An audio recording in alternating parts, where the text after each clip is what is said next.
জিদ্দার boomerang নিয়ে যে দর্শক মহলে একটা আলাদাই লেভেলের এক্সাইটমেন্ট কাজ করছে সেটা কিন্তু আমরা প্রত্যেকটা মুহূর্তে বুঝতে পারছি। এই বিষয়টা নিয়ে তো কথা হবেই, তার সঙ্গে সঙ্গে বলি আমি যেটা দেখার পরে অত্যন্ত খুশি সেটা হচ্ছে জিৎস ফিল্মওয়ার্ক বা গ্রাসরুট এন্টারটেনমেন্টের বুমেরাংয়ের সময়কার প্রমোশন অত্যন্ত ভালো হচ্ছে এবং আমার এটা বিশ্বাস, আমার কেন জানি না মনে হচ্ছে আমরা আবার চেঙ্গিজ লেভেলের প্রমোশনটা বুমেরাংয়ের সময় পেতে চলেছি। প্যান ইন্ডিয়া রিলিজ করবে এই প্রজেক্টটা এবং আমি চাইবো যে জিদ্দা যেন জাস্ট দুরন্ত প্রমোশন করেন এবং সেই প্রমোশনটা সশরীরে করতে হবে। হ্যালো এভরিওয়ান, চলে এলাম আজকের প্রথম ভিডিও নিয়ে। সকলকে জানাই ভেরি গুড মর্নিং।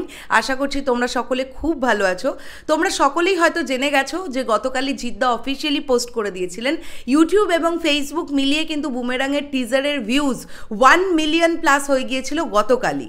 তো গতকাল আমার ভিডিওটা করা হয়নি, এখন আমি এই ভিডিওতে কথা বলবো বুমেরাংয়ের টিজার নিয়ে ডেফিনেটলি, এবং এখন কিন্তু 1 মিলিয়ন থেকে বেশ খানিকটা আরও এগিয়ে গেছে। তোমরা একটা জিনিস বলো যে একটা বাংলা সিনেমার টিজার যেটা নববর্ষের দিন ড্রপ করা হয়েছিল এবং এক টানা 1.5 থেকে পৌনে 2 দিন এক টানা ট্রেন্ডিং 1 ইউটিউবে ট্রেন্ডিং 1-এ ছিল, তারপরে এখন ট্রেন্ডিং 1-এ মোহনবাগানের খেলা আমরা দেখতে পাচ্ছি এবং ট্রেন্ডিং 2-তে কিন্তু এখনও জিদ্দার বুমেরাং। তো এটা ডেফিনেটলি একটা বলার বিষয়। আমি দেখছি যে বেশ কিছু লোকজন একটুখানি যারা বেসিক্যালি জিদ্দার হেটার্স তারা এই কথাটি বারবারই বলছেন যে ভালো ভিউজ হলো না, এটা কীরকম ভিউজ, জিদ্দা অনুযায়ী এই ভিউজ হলো না। আমি সকলকে বলবো যে সব কিছুর জন্য না একটা সময় দরকার এবং একটা জিনিস আমাদের মাথায় রাখতে হবে, বুমেরাং কিন্তু রাবণ নয়। মানে রাবণ যেটা ছিল ফুল টু অ্যাকশন ফিল্ম এবং যেখানে জিদ্দার আলাদা রকমের রাবণের প্রেজেন্টেশনটা অন্য রকম ছিল, বুমেরাং একদম অন্য ধরনের একটা ছবি।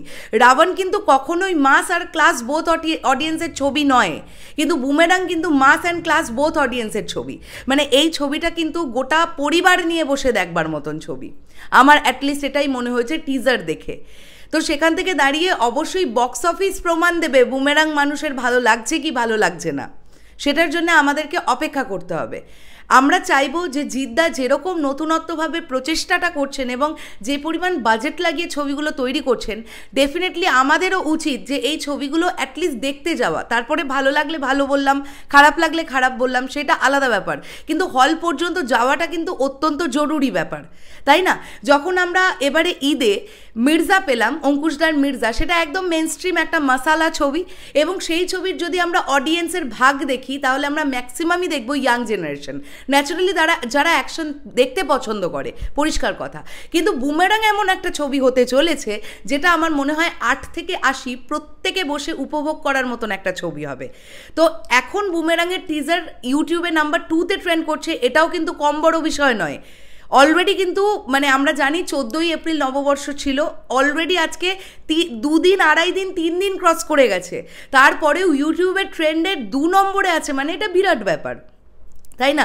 এবং আমার বিশ্বাস বুমেরাংয়ের গানগুলো যখন আসবে, বুমেরাংয়ের ট্রেলার যখন আসবে, সেগুলোও ডেফিনেটলি ট্রেন্ড করবে। কেননা আমরা জানি জিদ্দা মানুষটা তিনি অনলাইনে প্রচণ্ড রকমের এফেক্টিভ, আমরা জানি তাকে দেখতে লোকজন পছন্দ করেন, এটাও আমরা জানি। আর যেটা বলছিলাম যে গ্রাসরুটের প্রমোশন ভালো লাগছে, আমি এর আগে যখন জিদ্দার কোনো ছবির অ্যানাউন্সমেন্ট হতো বা টিজার আসতো ইত্যাদি ইত্যাদি, জাস্ট একদিনের রেস্ট রেখেই তারপরে প্রোডাকশন হাউস কী করতো, অন্যান্য ছবির প্রমোশন, পুরনো ছবির ক্লিপ, ভিডিও ক্লিপস, তারপরে সেইগুলো দিয়ে রিল ভিডিও, এগুলো ইত্যাদি ইত্যাদি করতে থাকে, এখনও তারা করছে। বাট যদি তোমরা গ্রাসরুট এন্টারটেনমেন্ট খুলে দেখো তাহলে তোমরা একটা না একটা বুমেরাংয়ের পোস্ট দেখতে পাবে এবং সেটা কেবলমাত্র জিদ্দার হাউস করছেন এমনটা নয়।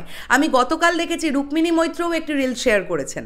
তো এগুলো কিন্তু প্রমোশন, অনলাইন প্রমোশন, এইগুলোকেই বলে। যখন আমরা দেখতে পাবো যে যারা কলাকুশলীরা, আমি গতকাল দেখলাম আরও একজন ভদ্রমহিলা যিনি বুমেরাংয়ে কাজ করেছেন এবং তাকে আমরা টিজারেও দেখতে পেয়েছি, একটা শট এরকম আছে যেখানে আয়েশা ভট্টাচার্যের পিছনে তাকে দেখতে পাওয়া যাচ্ছে একটা ব্ল্যাক ড্রেস পরে, ভদ্রমহিলার নাম আমার ইতিমধ্যে মনে পড়ছে না, তিনিও শেয়ার করেছেন। তো কলাকুশলীরা যদি এইভাবে শেয়ার করতে থাকেন, কনস্ট্যান্ট যদি মানুষের মধ্যে মনে করাতে থাকা হয় যে বুমেরাং বলে একটা ছবি আসছে, তাহলে সেক্ষেত্রে কিন্তু আমার মনে হয় যে নিউট্রাল অডিয়েন্স তারাও কিন্তু বুমেরাং দেখার জন্য একটা এক্সাইটমেন্ট ফিল করবেন, যেটা আমার মনে হয় এখন থেকেই তারা করছেন। শুধুমাত্র একটাই অনুরোধ জিদ্দা এবং তার টিমের কাছে, আমরা চেঙ্গিজের সময় ঠিক যেমন প্রমোশনটা পেয়েছিলাম, প্যান ইন্ডিয়া লেভেলের যে প্রমোশনটা আমরা পেয়েছিলাম, ঠিক যেমন আমরা দেখতে পেয়েছিলাম যে বম্বের মতন একটা জায়গাতে ওরকম রাজার মতন একটা গাড়ি নিয়ে এন্ট্রি, তো জাস্ট আমাদের একটা আলাদাই প্রাউড ফিল করিয়েছিল। আপনারা ভাবুন তো, যদি বুমেরাঙের সময় এরকম আমরা দেখি, সেই বম্বের ওই জায়গাটাতেই ওই সুপার বাইকটাকে নিয়ে জিদ্দা ঢুকছেন, মানে আলাদাই লেভেলের হবে, তাই না প্রমোশনের ব্যাপারটা? তো এইগুলো যদি একটুখানি খেয়াল রাখা হয় এবং পুরো ভারতবর্ষের লোকজনের কাছে পৌঁছবার জন্যে যা যা করা উচিত, যদি আরও ভালোভাবে প্রমোশনটা হয়, চেঙ্গিজের থেকেও যদি আরও ভালো কিছু করার ওয়ে থাকে, সেটাও যদি হয়, সেক্ষেত্রে কিন্তু বুমেরাং একটা অন্য লেভেলের ব্যবসা করবে, এটা আমাদের বিশ্বাস। দেখা যাক কি হয়। আপনাদের কি বক্তব্য এন্টায়ার বিষয়টাকে নিয়ে অবশ্যই কমেন্ট করতে পারেন।